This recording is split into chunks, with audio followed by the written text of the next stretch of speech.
Welcome to the Agent of Wealth podcast with Marc Bautis from Bautis Financial. In this podcast, Marc helps guide you towards financial freedom, ensure you never run out of money, and create a balance in life that prioritizes what is most important to you. Join us for this journey as Marc draws from years of expertise and guest experts to solve the multiple wealth building challenges involved in your financial life.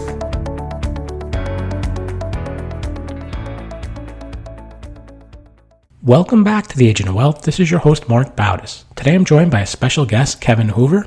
Kevin's the founder of Next Crest, a consultant company helping business leaders, coaches, and visionaries overcome burnout, lagging sales, and low life balance so they can do the work great leaders are here to do. He's a yes you can type of change maker, bringing out-of-the-box strategy, multiple lives worth of experience, and a proven track record of results for business leaders, entrepreneurs, and visionaries in building businesses in less time. Kevin, welcome to the show. Thanks, Marc. Great to be here. So it's my understanding that you've consulted on over 50 small businesses in recent years, and you've found that retirement is always, or a lot of times, a concern for them. As a result, you work to rewire business owners' mindset around retirement. First, why do you think retirement is such a concern with business owners? I think it adds a little bit of pressure. You know, as I left my 40s and came into my 50s, I started to feel that I should have more saved than I have. I should have more financial security than I have. And so I think the idea of retirement can create a little pressure if you're building a business and it's not your first career, meaning you don't start it earlier in life. It can kind of force you to kind of make decisions that can operate to make you bigger than you need to be in the moment, or it can just create a lot of stress outside of the business to where you're comparing yourself to needing the $1 million. And I think if we reframe that, we can actually make sound business decisions in the moment. And that's kind of where it came about, just working with the clients over the years and asking one question. It was like, why are we in such a hurry to build this empire, so to speak? And why can't we just be calm and be methodical and Right. Have a solid process behind us? Yeah, I guess also what you see about, with business owners is they just get so focused on building the business, they kind of let everything else kind of go by the wayside a little bit, and retirement being one of those. And, you know, it's inevitable. At some point, they're going to stop being in the business, and they really need to figure out and you know, what that strategy is. And I think a lot of times people just say, oh, I'll just sell the business and that'll be my retirement. And sometimes it works, sometimes it doesn't work. But how do you work with and how do you help people change their perception on retirement? Well, I think it starts with mindset, obviously, and how you consider your life. And so it's going to sound really weird, but I think if we really consider the age in which we think we might move on from this life, and pass, what age is that? And so the traditional retirement age being 65, most people, when I ask that question, they're not saying 66 or 70. They're going for that 92, 98, 88. They're going for a number that's 20 years beyond what we retire. So if we start and reframe the mindset, while in my parents' generation time and even in my earlier life, that was something where at 65 doing a lot of the jobs, it would create a problem. But now we live in a world where, one, you can make money very quickly, and two, you can make it for a long time into your, into your twilight years. You really can. So the mindset around, I have to stop working at 65, or I have to really be, wrapping it up around 65 in my mid 60s, it really can shackle you into this idea that you're just not going to work the rest of your life and you've got what you've got and that's it. But the reality is you can have a thriving income in business well into the latter years of life, into your 80s and 90s, if you like. So it's really taking the mindset and getting real about it, getting real about the years that are coming up, but also the amount of time it takes to make a significant amount of money in the world we live in. It doesn't take 15 years anymore to really make good decisions, make good investments, and see an ROI that is really attractive. Yeah, I could see how mindset plays a big role because I think it's all over the place, right? People are living longer than they used to. People are working longer. But then there's also some people who say, I want to retire early. And then they may have like a 40-year retirement that they may have. So it's probably, a lot of good things, but also more challenging, that whole retirement aspect, because of, all those different variables being so, widens things so much. But I guess kind of going into like the next level of how you help people. I know there's right, everyone's trying to achieve that financial stability. And do you utilize like a lot of tech or investing, or how do you kind of intertwine or correlate the whole entrepreneurship aspect of it? And, how do you kind of get all those things moving in the right direction to support someone's retirement goals? Well, I think first, automation is a big key, automation and delegation. We, as entrepreneurs, we generally start out by wearing many hats. We get in the business for time and money, and the first two things we give away are time and money. And, and then we eventually get around to the question of why did I start the business, and you get back to that. And so I think when we understand that when we run the business, we don't have to do every job in the business in the world we live in. So automation and delegation is big in creating legacy so that you can keep going without creating burnout. That's generally the first part that we look at is the business scalable? Is it leveraged? Can we automate any part of it? And I know it's a taboo subject sometimes, but AI can be a very good tool to do some of the, repetitive work that we have to do if done properly. And I've seen it done very well. And I'm sure you have too, seen it done not well, where it allows you a little more bandwidth to run the business longer, but that also generates a lot more profit margin. When you're really looking at the business, what is it that I need to do? If every time I wake up I have to go to work to make money, that's a job. That's not a business. And we have to differentiate the two. And you can really transcend that, retirement threshold if you're leveraged and you're delegating. You've got some automation going on where you're not doing every little thing in the business. It can help you create a longer work cycle. Is there let's say someone starts a new business and they want to do that, how to leverage it and how to delegate? Is there a first role that someone should bring on? Like, is it a business development person? Is it someone in operations? And how does someone figure out what's the first role to bring on? And then also what I've seen kind of business owners struggle with is, they want to delegate, but they're starting out and they don't have the money to hire someone to be able to delegate to. How does someone get over that hurdle as well? It's creative financing, and I think the first thing to really that I like to focus on is, money first. So anything that is tied to revenue for the business, is there anything in there we can delegate? I think a lot of people want to delegate the monumental task. Normally it has to do with the marketing or social media or the sales calls or something like that. And so you bring on, a commission-based employee in some way. And all of that works. It really just depends on the business. But I think if you're really zooming out a little bit and saying, where's my bottleneck? Which activity is taking the most amount of my time? Is that something someone could help me with? And it could be, I think the first thing that most people bring on as a business owner is some sort of accounting or bookkeeping, where you're not really in the P&L every day. You're in it, once a month, twice a month, once a week. But really bringing in a person who's crunching the numbers for you, and then you're monitoring it from a decision maker standpoint.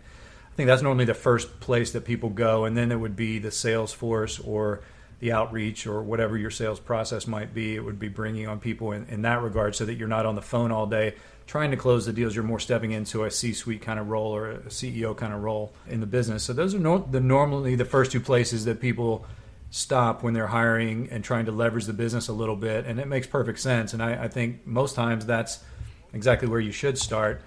And then I do see some people who have, their marketing team or social media, whatever, they want to bring those people in too early. And so the voice of the business becomes muted or it gets muddy, and you start to lose revenue because the communication is not where it needs to be just yet. So I think just be very discerning. And I think the way that I would like to approach it with most businesses, what is attached to money, the revenue, that we can leverage, and is that role are we able to delegate it? Start with the most amount of time in your schedule. What are you spending the most amount of time doing?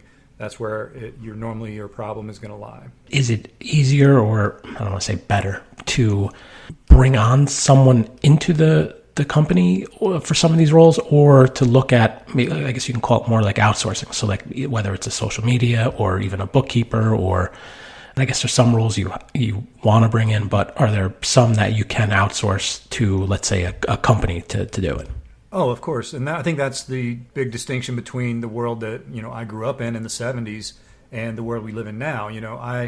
I've run my business for 8 years. I'm the only employee of my business, but I have independent contractors that work with me throughout the year on different projects. I have VAs that work with me that are charged by the hour kind of thing. So the gig economy really can play to your advantage if you're looking for, an assistant. You don't have to hire someone full time and offer them a whole benefit package. There's a lot of people who prefer the flexibility, who would take, $15, $20, $25 an hour at working 15 hours a week or 10 hours a week from a remote location. They would take that. So you can really leverage, depending on the needs. You can use platforms like Fiverr. If you need a video produced, go on Fiverr. You can pay a small amount to have a video produced for your marketing campaign. And you can really utilize that as much as you want without bringing someone in full time and having the sort of back end structure to support full time employees. That's generally the first stop until the need is to bring on someone full time as you grow and as you lead with revenue. I think as you know, and as I'm sure everyone knows, money's got to make sense first. So if you're on a tight budget, I would seek out the gig economy solutions, which would be, the copywriters, the SEO folks. Some salespeople can do the gig economy stuff, but it really is the projects that you would spend a lot of time doing. Creating the marketing, the graphic design, the copy, the websites, any of that would be something you could outsource very, very easily for not a lot of money. And to find out like things that make sense to either outsource or delegate, is it just kind of go through a list of things that you're doing as a business owner and kind of make that decision of, yes, this is something I should be doing myself, or this is something I should outsource? And then how does the business owner figure out, okay, these are the things I'm doing, but maybe they don't know what they should be doing? Is that where kind of like you come in and kind of look at what their daily schedule or weekly schedule and figure out, okay, this is something you should be doing, but you're not even thinking about it? Yeah, absolutely. I generally start with skill set. And, as I'm a really good business operator, but I'm not a great graphic designer. Right. Even with platforms like Canva, where it gives me the template and all I have to do is change the words, it never quite lands the way that I want it to land. So I think if you recognize, hey, I've got a vision for this, but I don't have the skill set, nor do I desire to develop my skill set to actually do that. I don't want to edit video. That's not my job. That's not what I do. Even though I can, it takes a ton of time, and I don't do it completely perfectly every time, and I can get sucked into just spending hours and hours and hours doing it. So I outsource it. I just send it away. And that generally results in me saving my time, but also hiring someone who's got a higher skill set to get a better end result. So I would always start with your skill set and ask yourself, is this something that I'm very, very proficient in? And when I say proficient, my metric for that is, would someone else hire me to do this for them? Right. Normally the answer is no. No one would hire me to edit their video for them. I mean, I might be able to do one for my son and it looked great to him at 9 years old, but to do one for a big company, it just wouldn't translate. So if the answer is no to that question, that's when you start looking for someone to outsource that to. And once you get going, if the volume and demand is there, where that's generating enough revenue to warrant a full-time, in this case, video editor or graphic designer, that's when you would breach that, cross that bridge. But I think it really comes down to that. Most founders, most people who are starting their own business, it's very intuitive to keep everything close to your chest and do everything. I want to do the graphic design. I'm doing the social media. I'm doing the sales calls. I'm doing the bookkeeping. I'm doing the website design, the SEO. I'm doing the YouTube videos. I'm going to the event. It's very common that we do all that, and most of us do that at first because of money or lack thereof. The resources just aren't there yet. But as we grow, as soon as we realize, wow, okay, I'm spending 30 hours a week doing this thing, and it's not something I'm good at. So most of those 30 hours are learning how to do it to a level that I feel comfortable putting it into the public eye. That's when you need to go on Fiverr and find someone who solves that problem for you, and see what you get back, and see if you can find a solution to that. But I do think it's really hinges on the skill set. I'm a great operator. I'm not a great graphic designer. That tells me exactly what I need to know. I don't need to be messing around with the graphic design in my business. I need to stick to the operations and hire someone out, find someone to do that for me.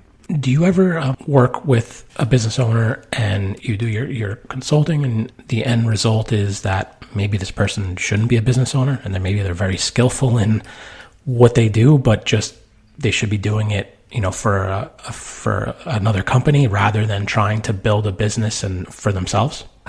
I do. I do. And that's a tough conversation sometimes. It can be tough, but I think I think when entrepreneurship is really, and owning a business, you have to remove the quit aspect from it. Not a quit aspect from it doesn't make sense financially. I think sometimes there are points in business where the finances are just never going to be there, and you have to have a hard look in the mirror and have that conversation. But when it's the desire piece and the creating legacy, for the operator, that can be tough. You're really good at this, but that's not a business per se. That's a skill that is a part of a business. And so unless you're going to develop into a great business operator, a great leader, knowing your numbers, knowing the market, knowing where you're having a great vision for the company, if you just want to keep a skill set as the business, that's great. I would highly encourage people who think that that's what they've got to really step back a little bit and ask if this should be something they're running as a business, or should it be plugged into an existing business where you can maybe leverage that a little bit. And again, it goes back to the gig economy. If you've got a great skill, you can find people that will hire you and not take all of your life away. So I find that to be something most people don't want to talk about. They don't want to approach that subject, but sometimes if it's necessary, I will bring it up. And there's two forks in the road. The fork is you either need to take your skill set and go plug into a different company, a company that exists, and just be, get gigs, get employed, work for someone else, or you need to take the time to really develop as a business operator and a leader.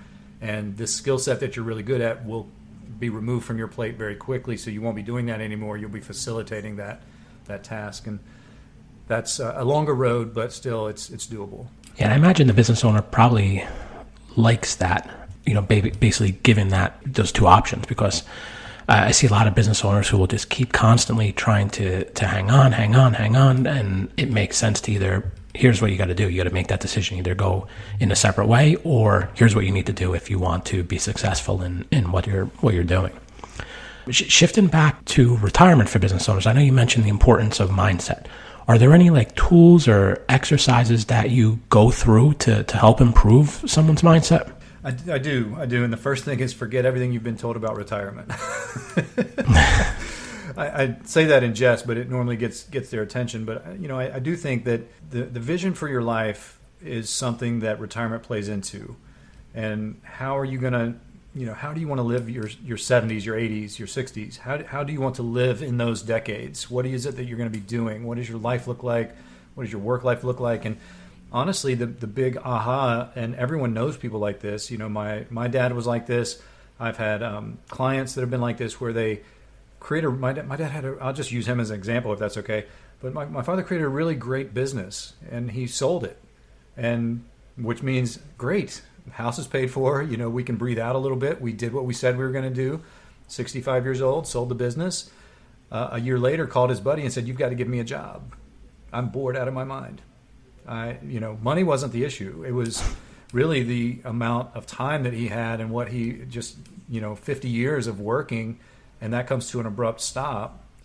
And now you've got this time, and sure, we can fill that time, but it really becomes part of living a fulfilled life is contributing to a bigger mission. So while fishing was great, it only filled so many days, and it only created fulfillment on so many levels. So we do see that quite a bit. And I think when you have a vision of how you're going to live, there are two parts, with a clear vision of how post-retirement feels and looks, that can work a different way. But if you don't have a clear vision on what you're going to be doing, where you're going to be going, who you're going to be with, and all the things that you are going to do in retirement, it can really create a little bit of boredom. And boredom being, I think there's a big misconception around boredom when we talk about it. Boredom is not just, hey, there's nothing to do. Boredom is feeling like you don't matter.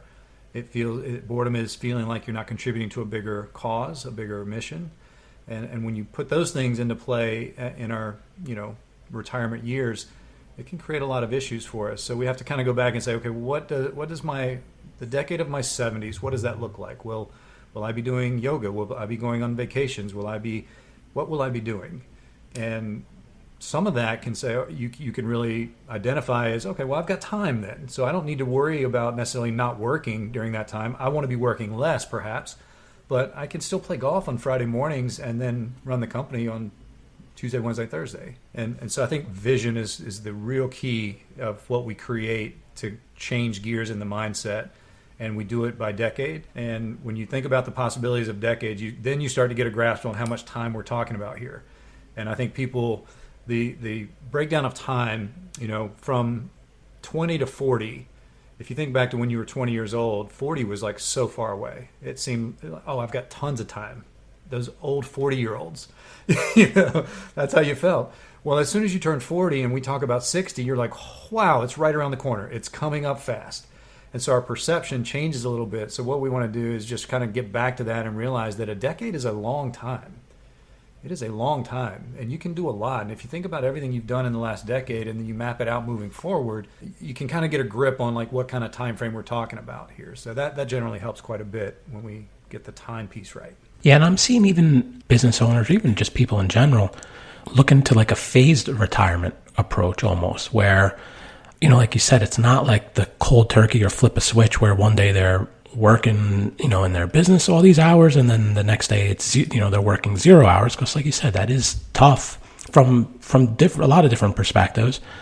And what they're doing is they're phasing over time. And I guess one of the good things about being as a business owner is you can, you have these years before you want to start that phasing. You can build your business to the point where you can take a different role or work less or phase that approach. Or I guess it could be something like your father, where it was, all right, I sold the business and now find me, I got to find something else to do. But if people, a lot of times they like the business they're in and they want to continue doing it, they just don't want to continue at the same pace, maybe a phased approach is something that could work. Big fan of that. And I think if you have the vision that that's what you're going for, you can kind of timeline it out to where about the time that you'll be taking a step back. So the 5 years leading up to that time, you're maybe bringing in the support roles that you might need, or maybe it's you're passing it down to your children and they're coming in and learning the business. And yeah, I'm a big fan of the phased approach, much more so than the abrupt stop at 65. That's the last day I work kind of mentality. The phased approach works. And then there's another approach that I kind of subscribe to myself, is that I'm just never going to stop working. I'm not going to always work like I did when I was 30. I can't. Even now at 50, I can't do that. But what I can do is say, I don't want to stop working. So I'm just going to go with that for now. And it may change, health comes up, family comes up, various things can come up that would change that opinion. But I've got a business to where I can run it from 3 days a week from anywhere in the world, and with little overhead and little, it's very lean and mean company, and that is possible. But that was by design. When my vision for my retirement years came up, I didn't want to stop working. I didn't want to, be doing manual labor per se, but I did want to keep the business that I like so much. So there will be, and that kind of morphs into a phased kind of part where I can have a few clients or just do a little bit. But I think there's a few ways you can go about it, and the last two, either don't stop working or have a phased approach, I find to be much easier to navigate than just that abrupt. There, we're done working, we've got what we've got, and that's it, and there's no going back. The other approach, I don't know if there's not necessarily an approach, but I call it like a strategy, is to actually have like a practice retirement. And obviously you have to be able to, the business has to be structured to be able to do this, or your job has to be able to structure, but take off, whether it's before you sell the company or take a different job or change your role or do that, you're actually going to take off for a period of time. Usually it's like, obviously like a week or 2 weeks is not enough because it's just like a vacation, but a little bit longer.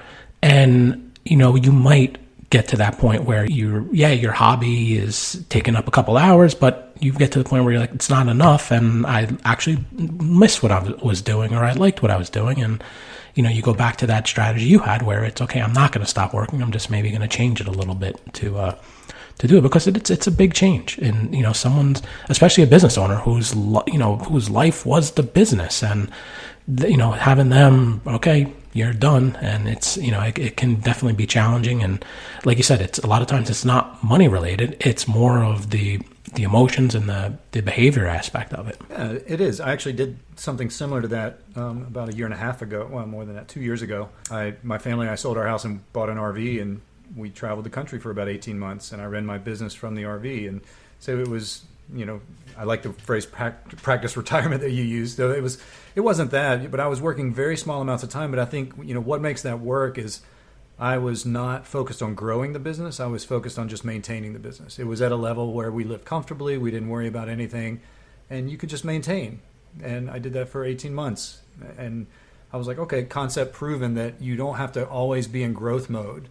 You can kind of create a business that is sustainable, and then you can peel back your time from there, plug in key roles if you need to. But I think we feel like we always have to be growing or we're not in business. And the truth of the matter is, the reason we start a business is so that we can control those seasons of rapid growth where it may require more of your time and energy, and then seasons of maintaining where I didn't grow my business for 2 years. It didn't shrink, but I didn't grow it. And that was good practice of saying, wow, okay, I can get to a point and then just ride that wave for a little while and then make the next decision when it comes. Yeah, makes sense. All right, Kevin, that's all the time we have for today. I want to thank you for joining us today on the episode of The Agent of Wealth. Before we go, how can listeners learn more about what you do and get in touch with you?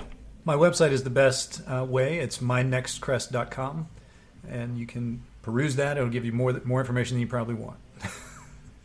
Great. We'll include that in the resources section of the show notes. Thanks again, Kevin, and thank you to everyone who tuned in today. Thanks, Mark. Don't forget to follow The Agent of Wealth on the platform you listen from and leave us a review of the show. We're currently accepting new clients, and if you'd like to schedule a one-on-one consultation with our advisors, please do so at bautisfinancial.com/call. Thank you for listening to the Agent of Wealth podcast. Click the subscribe button below to be notified when new episodes become available. The information covered represents the views and opinions of the guests and does not necessarily represent the views or opinions of Bautis Financial. The content has been made available for informational and educational purposes only and is not intended to be a substitute for professional financial planning and investment advice. Always seek the advice of your financial advisor or other qualified financial service provider with any questions you may have regarding your investments and financial planning.